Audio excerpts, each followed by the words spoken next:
Hello ಕರ್ನಾಟಕದ ಜನತೆ, welcome back to update Kannada 360 channel. So ನಾನು ಇವತ್ತಿನ ವಿಡಿಯೋದಲ್ಲಿ ಒಂದು ಬಿಗ್ ಅಪ್ಡೇಟ್ ಐತೆ. ಯಾರ್ಯಾರಿಗೆಲ್ಲ 7ನೇ ಕಂತಿನ ಹಣ ಯಾವಾಗ ಬರುತ್ತೆ ಅಂತ ಕೇಳ್ತಿದ್ರಲ್ಲ, ಸೊ ಅಂಥವ್ರಿಗೆಲ್ಲ ಒಂದು ಗುಡ್ ನ್ಯೂಸೇ. ಯಾಕಂದರೆ ಇದೊಂದು ಎಕ್ಸ್ಕ್ಲೂಸಿವ್ ನ್ಯೂಸ್ ಆಗೋಕ್ಕಿದೆ. ಯಾಕಂದರೆ 7ನೇ ಕಂತಿನ ಹಣ ಬಿಡುಗಡೆಗೆ ಪಕ್ಕಾ ಡೇಟ್ ಫಿಕ್ಸ್ ಮಾಡಿದ್ದಾರೆ. ಸೊ ಯಾವತ್ತು ಮಾರ್ಚ್ ತಿಂಗಳಲ್ಲಿ ಹಣ ಬರುತ್ತೆ ಅಂದ್ಬಿಟ್ಟು ಈ ವಿಡಿಯೋದಲ್ಲಿ ಡೀಟೇಲ್ ಆಗಿ ತಿಳಿಸ್ಕೊಡ್ತೀನಿ. ಮತ್ತು ಇನ್ನೊಂದು ಪೆಂಡಿಂಗ್ ಹಣಕ್ಕೋಸ್ಕರ ಯಾರ್ಯಾರು ಕಾಯ್ತಿದ್ರಲ್ಲ ಅವರಿಗೆ ಒಟ್ಟಿಗೆ ಈ ತಿಂಗಳಲ್ಲಿ 8,000 ಅಂದರೆ 3 ಕಂತಿನ ಪೆಂಡಿಂಗ್ ಹಣನ ಸರ್ಕಾರ ಬಿಡುಗಡೆ ಮಾಡೋಕ್ಕೆ ಸಿದ್ಧತೆ ಮಾಡ್ಕೊಂಡಿದೆ. ಸೊ ಇದ್ರ ಬಗ್ಗೆ ಎಲ್ಲ ಡೀಟೇಲ್ ಆಗಿ ತಿಳಿಸ್ಕೊಡ್ತೀನಿ. ಬನ್ನಿ ವಿಡಿಯೋನ ಸ್ಟಾರ್ಟ್ ಮಾಡೋಕ್ಕಿಂತ ಮುಂಚೆ ನೀವು ಏನಾದರೂ ನಮ್ಮ ಚಾನಲ್ಗೆ ಸಬ್ಸ್ಕ್ರೈಬ್ ಮಾಡ್ಕೊಂಡಿಲ್ಲ ಅಂದರೆ ದಯವಿಟ್ಟು ಚಾನಲ್ಗೆ ಸಬ್ಸ್ಕ್ರೈಬ್ನ ಮಾಡ್ಕೊಳ್ಳಿ. ಹಾಗೆ ವಿಡಿಯೋನ ಆದಷ್ಟು ಶೇರ್ ಮಾಡಿ, ವಿಡಿಯೋಗೆ 30 ಲೈಕ್ ಪಡ್ಕೊಳಕ್ಕೆ ಹೆಲ್ಪ್ ಮಾಡಿ ಅಂತ ಕೇಳ್ತಾ ವಿಡಿಯೋಗೆ ಲೈಕ್ ಕೊಟ್ಬಿಟ್ಟು ವಿಡಿಯೋನ ನೋಡಿ. ಸೊ ರಾತ್ರಿ ಸರ್ಕಾರ ಒಂದು ಹೊಸ ನಿರ್ಧಾರನ ತೊಗೊಂಡಿದ್ದು. ಏನಪ್ಪ ಅಂದರೆ ಇಲ್ಲಿವರೆಗೂ ಬರೀ 1, 2, 3ನೇ ಕಂತಿನ ಹಣ ಬಂದವ್ರಿಗೆ ಇನ್ನು ಏನೋ 4, 5ನೇ ಕಂತಿನ ಹಣ ಬಂದಿರಲಿಲ್ವಲ್ಲ. ಸೊ ಅಂಥವ್ರಿಗೆ ಮಾರ್ಚ್ ತಿಂಗಳಲ್ಲೇ ಒಟ್ಟಿಗೆ 8,000 ರೂಪಾಯಿನ ಜಮಾ ಮಾಡೋಕ್ಕೆ ಸರ್ಕಾರ ತೀರ್ಮಾನ ಮಾಡಿದೆ.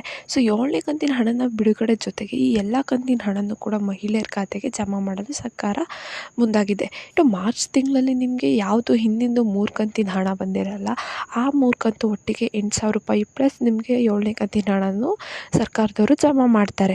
ಸೊ ಹಾಗಿದ್ರೆ ಗೃಹಲಕ್ಷ್ಮಿ ಯೋಜನೆ 7ನೇ ಕಂತಿನ ಹಣ ಯಾವಾಗ ಬಿಡುಗಡೆ ಆಗುತ್ತೆ? ಸೊ ಏನು ಒಂದು ರಾಜ್ಯ ಸರ್ಕಾರ ತಂದಿರುವ ಗ್ಯಾರಂಟಿ ಯೋಜನೆಗಳಲ್ಲಿ ಗೃಹಲಕ್ಷ್ಮಿ ಯೋಜನೆ ಅತಿ ಹೆಚ್ಚು ಅನುದಾನ ಪಡ್ಕೊತಾ ಇದೆ.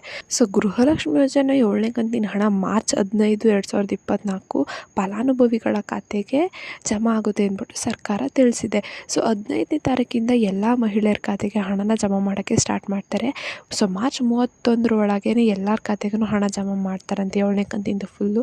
ಸೊ ಸ್ಟಾರ್ಟ್ ಆಗೋದು ಈ ತಿಂಗಳು 15ರಿಂದ.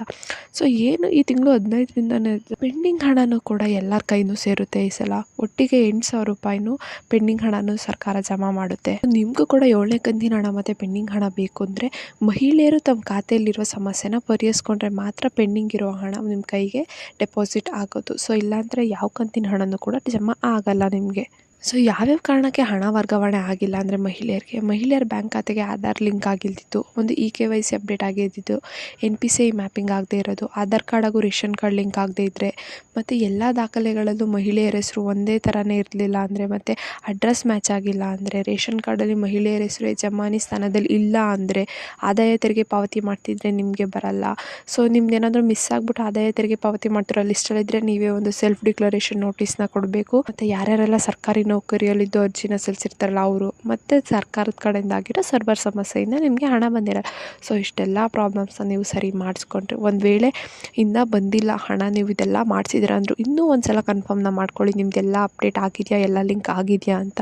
ಇಲ್ಲಾಂದರೆ ನಿಮಗೆ ಹಣ ಬರಲ್ಲ. ಯಾರ್ಯಾರಿಗೆಲ್ಲ ಇನ್ನೂ ಒಂದು ಕಂತಿನ ಹಣನೂ ಬಂದಿಲ್ಲ, ನೀವು ಬೆಟರ್ ಪೋಸ್ಟ್ ಆಫೀಸಲ್ಲಿ ಬ್ಯಾಂಕ್ ಅಕೌಂಟ್ನ ತೆಗೆಯೋದು. ಸೊ ಇದನ್ನೆಲ್ಲ ಒಂದು ಸಲ ವೆರಿಫೈ ಮಾಡ್ಕೊಳ್ಳಿ. ಆಗಿದೆ ಅಂದ್ರೂ ಡಬಲ್ ವೆರಿಫೈನ ಮಾಡ್ಕೊಳ್ಳಿ. ಆಧಾರ್ ಅಪ್ಡೇಟ್ ಆಗಿದೆಯಾ, ನಿಮ್ಮದು ಆಧಾರ್ ಲಿಂಕ್ ಆಗಿದೆಯಾ, ಆಧಾರ್ ಸೀಡಿಂಗ್ ಆಗಿದೆಯಾ, NPCI ಮ್ಯಾಪಿಂಗ್ ಆಗಿದೆಯಾ ಅಂತ. ಸೊ ಇಷ್ಟೆಲ್ಲ ಚೇಂಜಸ್ನ ಮಾಡಿಕೊಂಡ್ರೆ ನಿಮಗೆ ಹಣ ಬರುತ್ತೆ ಅಂತ ಹೇಳ್ತಾ ಈ ಪುಟ್ಟು ಗೃಹಲಕ್ಷ್ಮಿ ಯೋಜನೆ ವಿಡಿಯೋ ಇಷ್ಟ ಆಯಿತು ಅಂದ್ಕೊತೀನಿ. ಇಷ್ಟ ಆದರೆ ದಯವಿಟ್ಟು ಚಾನಲ್ನ ಸಬ್ಸ್ಕ್ರೈಬ್ನ ಮಾಡ್ಕೊಂಡು ಸಪೋರ್ಟ್ನ ಮಾಡಿ, ವಿಡಿಯೋನ ಆದಷ್ಟು ಶೇರ್ ಮಾಡಿ, ಮತ್ತು ಈ ವಿಡಿಯೋಗೆ 30 ಲೈಕ್ಸ್ನ ಬರೋಕ್ಕೆ ಹೆಲ್ಪ್ ಮಾಡಿ ಅಂತ ಕೇಳ್ತಾ ಧನ್ಯವಾದಗಳು.